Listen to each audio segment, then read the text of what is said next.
गुरुजी के चरणों में कोटि कोटि प्रणाम। जय श्री राधे राधे। गुरुजी, मुझे बहुत क्रोध आता है मेरे दैनिक कार्य के कारण या जब भी मैं असहज महसूस करता हूँ। क्रोध के कारण कई बार मेरा व्यवहार घर के लोगों के साथ या मेरे अपने रिश्तेदारों के साथ अच्छा नहीं रहता है, जिससे कि मेरे परिवार के लोग या रिश्तेदार मुझसे दूरी बना लेते हैं। यह सब होता है मेरे क्रोधी स्वभाव के कारण।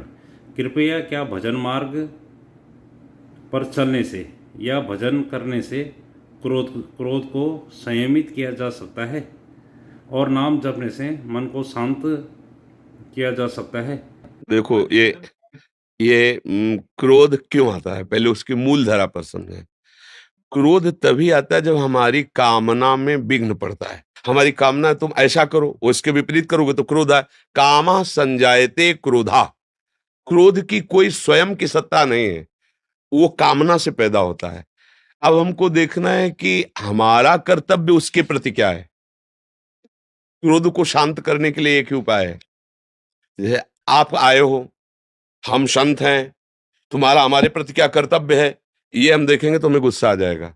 लेकिन जब हम ये देखेंगे कि ये संसार से आए हुए गृहस्थी जन है और हम भगवत मार्ग में चलने वाले संत हैं, इनके प्रति हमारा क्या कर्तव्य, कभी गुस्सा नहीं आएगी। आप गाली भी दोगे तो जैसे अपना बच्चा छोटा तुलतुला के गाली दे तो क्या करेंगे, दुलार ही करेंगे ना। ऐसे ही आएगा कि आप तो संसार से आए हुए हैं पर हम तो भगवान का भजन करने वाले, हमारा कर्तव्य है हर तरह से आपको प्रेम दें, दुलार दें, आपके कटु वचन सहकर भी आपको हम आनंद प्रदान करें, कभी गुस्सा नहीं आएगा। कब क्रोध आया, जब हम अपने कर्तव्य को भूलकर आपके कर्तव्य हमारे लिए कैसे होने चाहिए वही क्रोध आता है। आप इसकी जांच कर लीजिए, किसका प्रश्न था, आप जांच कर लीजिए।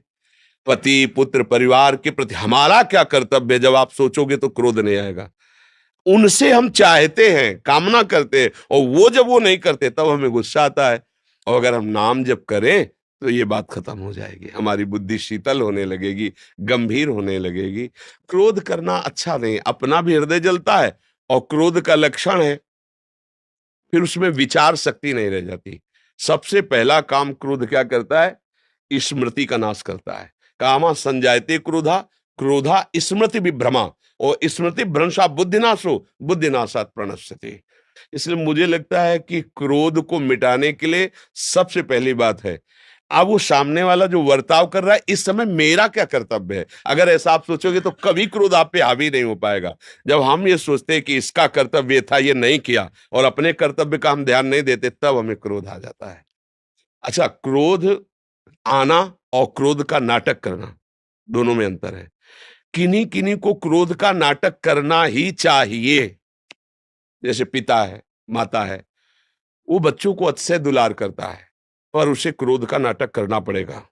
समय से उनको भोजन दीजिए, वस्त्र दीजिए, आवश्यकता की पूर्ति कीजिए, और निरीक्षण परीक्षण करके तुम्हारी नजर इतनी शासन पूर्वक होनी चाहिए, क्रोध नहीं है।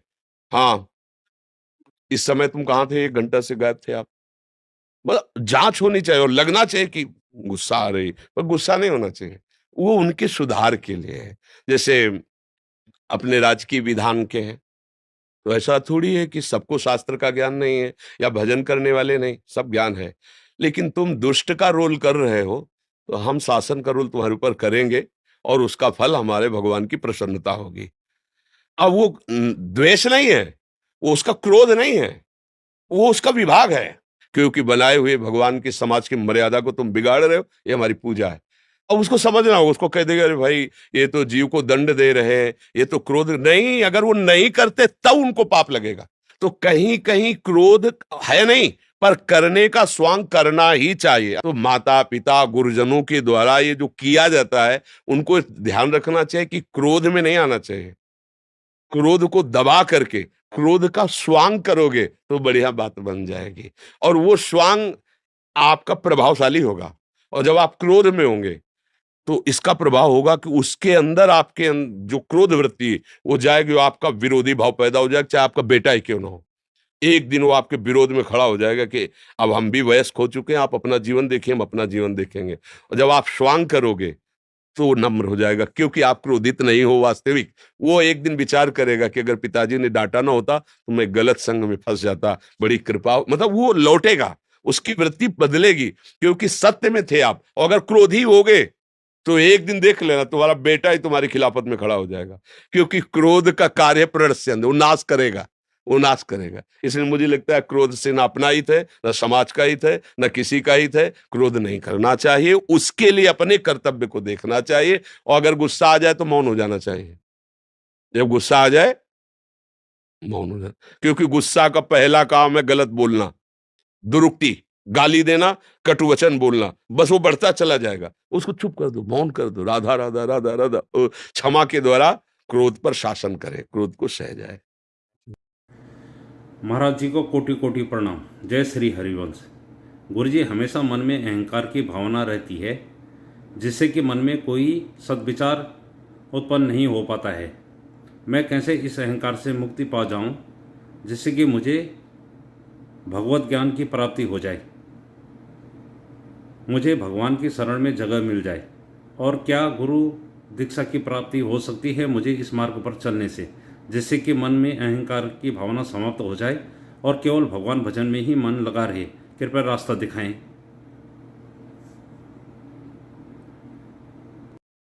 पहले ये हमें स्वीकार करना होगा कि हम श्री भगवान के हैं, है ना? हम सब, बात समझ में आती है ना? क्योंकि हम सब अपने को शरीर मानते हैं ना, तो शरीर पांच भौतिक है, ये पंचभूतों की रचना है। अब जब मन की तरफ बढ़ते हैं तो सूक्ष्म शरीर है, अंतःकरण, ये भी प्रकृति जनित ही है। जब स्वभाव की तरफ कारण शरीर, वो भी प्रकृति का परिणाम ही है। तीनों गुणों के परिणाम से स्वभाव की रचना होती है। ये अष्टधा जो प्रकृति है, इसे अपरा प्रकृति कहा गया है, और जो हमारा स्वरूप है उसे परा कहा गया है, वो भगवद अंश है। हमारा और प्रभु का नित्य संबंध है, मतलब किसी साधना से संबंध नहीं, ये तो है ही। जैसे बाप को बाप कहने के लिए कोई साधना की जरूरत नहीं होती, वो तो है ही ना पिता। ऐसे हमारे अंशी श्री भगवान है, ब्रह्म है। अब हम इस बात को स्वीकार करें कि ये शरीर, माता पिता, भाई बंधु, ये संबंध मायाकृत है। आश्रय के तक पहुंचने के लिए ये मायाकृत है ना? मायाकृत, मायाकृत माने जो है नहीं, केवल दिख रहा है। जैसे अब हमारे पिता, कोई अस्तित्व ही नहीं रह गया, जो रूप उनका था ना पहले था ना अब है, बीच में भासमान हुआ, गायब हो गया, त्रिकाल में कभी वो अनुभव में नहीं आएगा, क्योंकि ना सतो विद्यते भाव, ना भाव विद्यते सता। असत की वर्तमान में देखते हुए भी सत्ता नहीं है। जैसे बालू गंगा किनारे जब भ्रमण करते ना, और उसमें सूर्य प्रातः काल की किरण पड़ती, तो दूर ऐसा लगता है बिल्कुल निर्मल जल भरा हुआ है, और जब नजदीक जाओ तो एक बूंद पानी नहीं, केवल वो किरणों के प्रभाव से बालू में जल भा, उसे कहते हैं मृग मरीचिका, मरुभूमि में। ऐसे ही हमें भास रहा है, माता पिता, भाई बंधु, सुख दुख, लाभ हानि है नहीं, है एकमात्र भगवान, एकमात्र प्रभु। जब हमारी ये बात समझ में आई कि प्रभु के सिवा और कोई नहीं और मैं प्रभु का हूं, तब हृदय से ये बात आश्रय आश्रय शुरू हुआ कि अरे मैं तो प्रभु का हूं, मैं भूल गया था। स्मृति लब्धा तो प्रसादयान में अच्युता, मुझे याद आ गई कि मेरे पिता, मेरे स्वामी, मेरे मालिक, मेरे अंशी प्रभु है, भगवान है, ब्रह्म है, जिस भाव से जो बचता है।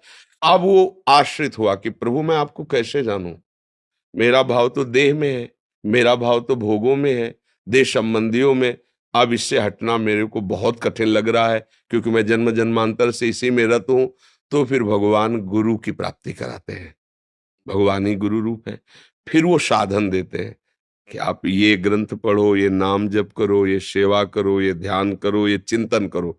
उससे हम प्रभु का जब ध्यान चिंतन के अंतःकरण पवित्र हुआ, तभी अनुभव में आ गया कि मैं भगवद आश्रित हूं। अब तो रोम रोम आनंद से प्रफुल्लित होने लगता है, और जितनी दैवी संपदा है वो सब उसके हृदय में आ जाती है। ये आसुरी संपदा जब तक अहंकार रहता है तब तक बनी, आसुरी माने राक्षसी, ये सब राक्षसी संपदा का ही प्रभाव है। मदिरा पीना, मांस खाना, बेविचार करना, हिंसा करना, द्वेष रखना, क्रोध कर, ये सब आसुरी भाव है। ये तब तक रहता है जब तक अहंकार रहता है, और जब तक अहंकार रहता है तब तक भगवद आश्रय होता नहीं, क्योंकि अहंकार के आश्रित या तो भगवद आश्रित। तो अहंकार का नाश गुरु वचनों से प्राप्त हुई उपासना को जब बहुत काल किया जाता है तो वो अहंकार समर्पित हो जाता है। जैसे ज्ञानी जनों का अहंकार विशुद्ध ब्रह्म रूप में शिवोहम अहम ब्रह्मास्मि, इसमें से, और भक्त का दासोहम, मैं प्रभु का दास हूं, प्रभु हमारे। तो नाम जप, ग्रंथों का अवलोकन, स्वाध्याय और संत समागम और किसी की भी भगवत भाव से सेवा, ये भगवत आश्रय पुष्ट कर देती है। समझ रहे हो ना? और हम प्रभु के हैं, पहली ये बात स्वीकार हो। जब प्रभु के सिवा हमारा कोई नहीं, ये सिद्ध कर दोगे तो आपके हृदय में देवी संपदा आ जाएगी। प्रभु के हम हैं, ये तो आज मान लिया, लेकिन इसका अनुभव तब होगा जब दूसरों न कोई। जैसे मेरे तो गिरधर गोपाल, ये बात तो सब कोई बोल लेगा, लेकिन दूसरों न कोई इसे सिद्ध करके दिखाओ। दूसरों ना कोई, गिरधर गोपाल के सिवा मेरा कोई नहीं। ये तुम्हारी परीक्षा होगी, जब तुम इसमें पास हो जाओगे तब तुम्हारे अंदर सारे भागवतिक सद्गुण आ जाएंगे। समझ रहे हो ना? दूसरों ना कोई, शरीर भी नहीं, मेरा मन भी नहीं, व्यवहार नहीं, ये तो बहुत दूरी की बात। प्रभु के सिवा मेरा कोई नहीं। जैसे प्रहलाद जी ने सिद्ध करके दिखा दिया, ध्रुव जी ने सिद्ध करके दिखा दिया, और जितने भी संत भगवान इस मार्ग में चलते हैं सिद्ध करके दिखा देते हैं। लोग उनको गालियां देते हैं, पीड़ा पहुंचाते हैं, भूख प्यास सर्दी गर्मी काम क्रोध लोभ सब वो सहते हैं, बस दूसरों न कोई। ये सिद्ध करके दिखा दिया, वो भगवान के स्वरूप हो गए। नहीं कहा जाता वो संत तो क्या, वो तो साक्षात भगवान है, ऐसा बोला जाता है ना, क्योंकि वास्तविक वो भगवान ही है। लीला पुरुषोत्तम अपने स्वरूप को छुपा करके खेल रहे थे, अब अपने स्वरूप में आ गए, भगवान का स्वरूप हो गया। सब जगह एक ही भगवान है, आश्रित को ऐसा ज्ञान हो जाता है। नहीं तो इसलिए नाम जप करो, खूब नाम जप करो, सत्संग सुनो, अच्छे आचरण करो, और बार बार भगवान से प्रार्थना करते रहो कि मेरी सामर्थ्य नहीं कि मैं इस माया पर विजय प्राप्त कर लूं, हे नाथ आप ही। तो ये आश्रय दृढ़ हो रहा है। ये जिस समय सिद्ध हो जाएगा उस समय फिर आपकी दिव्यता जागृत हो जाएगी, कोई परास्त नहीं कर सकता। पर इसके लिए आगे बढ़ो, बच्चा हो, ऐसा भाव आया, ये तो बड़ी कृपा है आपके अंदर, ठाकुर जी की बहुत कृपा है। जो आप इस विषय अध्यात्म विषय एक प्रश्न कर रहे हैं, इससे कथन और श्रवण करने वाले दोनों पावन हो जाते हैं। भगवत संबंधी प्रश्न करता और भगवत संबंधी उत्तर देने वाला दोनों भगवान के लाडिले होते हैं, जो परस्पर बोधयंता, केवल भगवान की ही चर्चा होती है। महाराज जी, जैसे द्रौपदी और गजेंद्र ने भगवान गोविंद का आश्रय लिया था, क्या वो आश्रय हम इस समय ले सकते हैं? हाँ, उससे भी जोर का आश्रय, इसी समय? उससे जोर का आश्रय, पर इतनी बड़ी तुम्हारी बुद्धि में सामर्थ्य नहीं कि तुम काट सको, इसलिए समय लगता है। इतने बड़े महान भागवतों ने भी ये देखो चूक कर दी। पहले पतियों का आश्रय, फिर सभा का आश्रय, फिर भुजाओं का आश्रय, फिर दांत का आश्रय। तो अब उनको जब पता चला कि अब तो कोई नहीं, तब भगवद आश्रय हो गया। समझ पा रहे ना? गजेंद्र खूब बल लगाया, हाथी हाथिनियां एक दूसरे के सहयोग हजारों वर्ष तक लड़ता रहा। जब देखा कि अब तो डूब ही जाएंगे, तो आश्रय हो गया भगवान का, हे हरि। अभी अभी करो तो अभी, बिगड़ी जन्म अनेक की अब ही सुधर याद। तो इतनी बुद्धि में दम नहीं रह गई, मलिन है ना, अध्यात्म बल नहीं है। इसलिए नाम जप करो, वाणी गायन करो, संतों के वचन सुनो, संतों की सेवा भावना, जगत में किसी की भी भगवत भावना से सेवा करो, तो जब असली आश्रय आ जाएगा उसी दिन चमत्कार प्रकट हो जाएगा जीवन में। समझ पा रहे हो? महाराज जी, मैं मुंह से तो बोलता हूँ कि हे गोविंद मैं आपकी शरण में, लेकिन हृदय से नहीं निकलती है बात। तो हम कहे क्या रहे, करो तब हृदय से आ जाएगा। नाम जप करो, बार बार प्रभु से प्रार्थना करो। गुरु का वर्णन भी किया है? गुरु अभी नहीं वर्णन। किसी भी संत की बात मान लेना ही गुरुवाणी है। सब संतों में गुरुदेव विराजमान है। कोई संत तुम्हें सतमार्ग की बात बता रहा है, वो गुरुदेव ही बता रहे हैं। बात पकड़ लो, बात माने तो शिष्य, बात ना माने तो कंठी तिलक और माला पहनने के बाद भी वो शिष्य नहीं। नहीं, ये कोई लौकिक व्यवहार थोड़ी है कि जैसे 16 संस्कार होते हैं ऐसे एक संस्कार गुरु का होगा, ऐसा नहीं। बात माने, माने तो चेला, नहीं तो फिर किस बात का शिष्य। मानने से, मन से मान। गुरु द्रोणाचार्य जी ने जब एकलव्य जी ने कहा कि हम भी धनुर्विद्या के लिए आपको गुरु के रूप में वरण करते हैं, आप हमारे गुरुदेव हो, तो उनका हम स्वीकार नहीं करते, क्योंकि हम यहाँ राजकुमारों की शिक्षा दीक्षा में हैं। तो हम, आप जंगल में रहने वाले, तो हम आपको, तो उनका हमने तो स्वीकार कर लिया, जाओ, वहां से हटा दिया। वो आए और जैसा गुरु जी को भाव में देखा रूप, वैसे ही माटी की मूर्ति बनाई और रोज साष्टांग प्रणाम करके धनुष पर प्रत्यंचा चढ़ाकर इतना बड़ा धनुर्धर बना कि प्रगट में द्रोणाचार्य जी जो सिखाते थे उससे भी अधिक हस्तलाघव एकलव्य का था। कुत्ते ने भूखा, भूखते ही बाणों से पूरा मुंह भर दिया और घायल नहीं हुआ।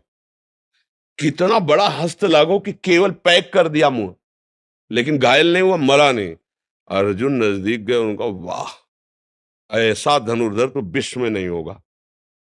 जब देखा तो एकलव्य जी कहा कि आज तक मैंने ऐसा हस्तलाघव नहीं देखा, इतनी तीव्रता, इतने जोर से प्रहार और लक्ष्य को भेद देना, पूरा मुंह भर गया और उसको कष्ट नहीं। अब किसके शिष्य हो? तो उनका आचार्य प्रवर श्री द्रोणाचार्य जी, ऐसा कैसे हो सकता है? उन्होंने तो मुझे आशीर्वाद दिया, धनुर्विद्या में विश्व में एक, अद्वितीय अर्जुन, तुम कैसे, कब कब कहाँ? तो लेवा गए अपने आश्रम में, दिखाया मेरा उच्च चौकी पे द्रोणाचार्य जी की मिट्टी की छवि बनाए हुए। द्रोणाचार्य जी ने फिर अपनी बात सत्य करने के लिए अंगूठा मांग लिया था। ये गुरु निष्ठा गुरु से नहीं, अपने से होती है। हमने मान लिया आपकी बात, आप मानो या मुझे मत मानो अपना शिष्य, मैंने आपको मान, परम कल्याण हो जाएगा। अब हम कह रहे तुम हमारे चेलो, बात एक को नहीं मारे तो फिर बात क्या बनेगी? आपके मानने से है नहीं? जय श्री राधे राधे। तुम्हारे द्वारा किसी प्राणी की कभी कोई सेवा हो जाए तो यह अभिमान न करें कि मैंने उस पर उपकार किया है। यह निश्चित समझो कि उसको तुम्हारे द्वारा की हुई सेवा से जो सुख मिला है वो निश्चित ही उसके किसी शुभ कार्य का फल है। तुम तो उसमें केवल निमित्त बने हो। ईश्वर का धन्यवाद करो जिसने तुम्हें किसी को सुख पहुंचाने में निमित्त बनाया है, और उस प्राणी का उपकार मानो उसने तुम्हारी सेवा स्वीकार की है। जय श्री राधे राधे।